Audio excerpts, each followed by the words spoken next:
From the moment you boot up Hi-Fi Rush, the game's main focus is clear. Feel the rhythm, look cool, and most importantly, have fun.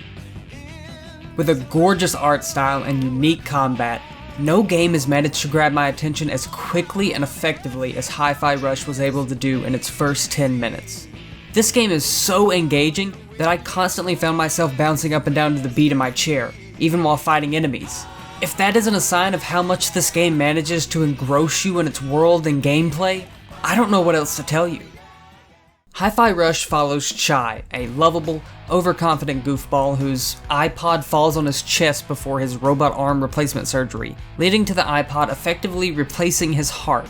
This, in turn, makes everything, and I do mean everything, sync up to the beat that now pumps in his chest.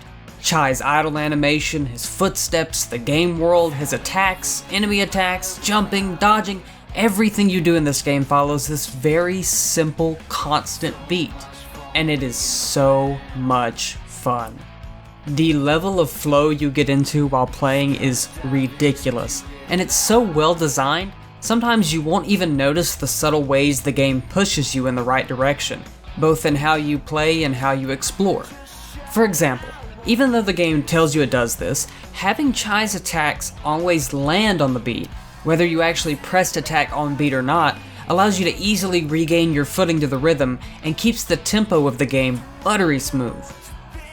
The same goes for enemy attacks, which are clearly telegraphed, meaning if you press the dodge or parry button on beat, you'll never have to worry about taking damage, and it reinforces the idea to the player that this beat really is their lifeline, and it's the one thing they can count on to keep them moving forward, which is sort of ironic since it comes from Chai's heart.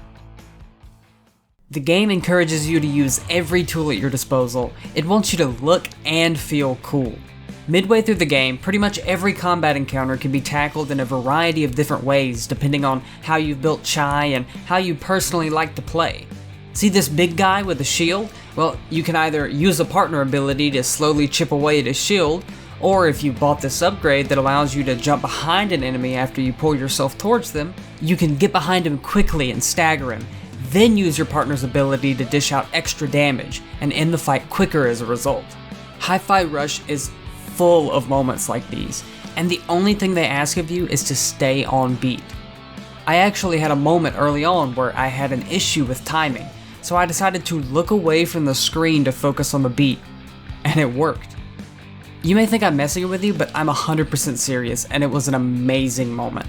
The gameplay is so simple when you really break it down, but it's so effective and entertaining, and almost the entire time I spent playing this game, I had a huge grin on my face, and I just couldn't stop myself from saying stuff like, "This is so cool," or "Wow, that was awesome," or "Man, that looks amazing," because I was literally having a blast playing this game.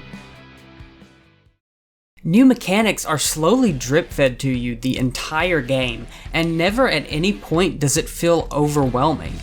You'll learn something new or get a new partner, and get plenty of time to learn and master the mechanic before the next one's introduced. The combat system is finely tuned for what you're able to do in every chapter, and it always feels like your skill is exactly where it needs to be.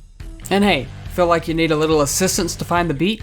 Well, there's a handy little beat tracker you can toggle on, and while I personally didn't use it, it's a welcome bit of accessibility that will allow so many more people to enjoy this game, so I'm here for it.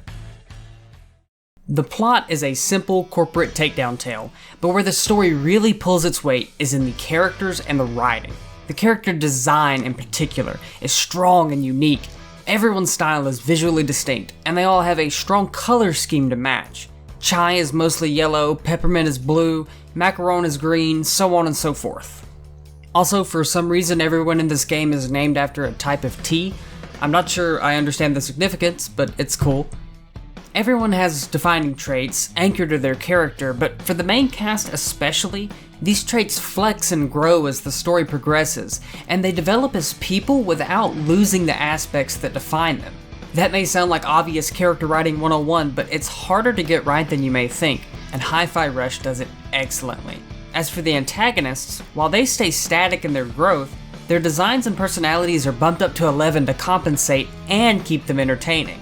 I mean, one of the main villains is just shamelessly a JoJo character, and he's incredible for it. The writing is surprisingly clever, and a lot of the jokes and character interactions just fit within the tone of the game and really help flesh the world out. Mr. Chai, was it? Literally That's JoJo Mr. pose. Chai to you. That's what I just called you. And yes, I've heard the comparisons being made. This game does give me the same vibe as some certain older games. Even though the constant comparing of games is unhealthy for the industry, it'd be stupid to not at least point out that yeah, this game has some clear inspiration from what came before it, and that's a good thing. It draws inspiration, but it's still fully and clearly its own thing, and it's better for it. Without risking droning on about this game incessantly, and trust me, I could, it's a Game of the Year candidate for me already, let me just say this. The amount of love and affection poured into this game is clear, so I ask you, are you a fan of beat-em-ups or hack and slash? Are you a fan of rhythm games? Do you want to support developers with a clear passion for their project, who released a completely functioning game with no issues and no unnecessary hype, in a gaming landscape filled with broken promises, unfinished games, and soulless developers? And most importantly, do you like to have fun when you play video games? Yep. Then why the hell haven't you bought this game yet?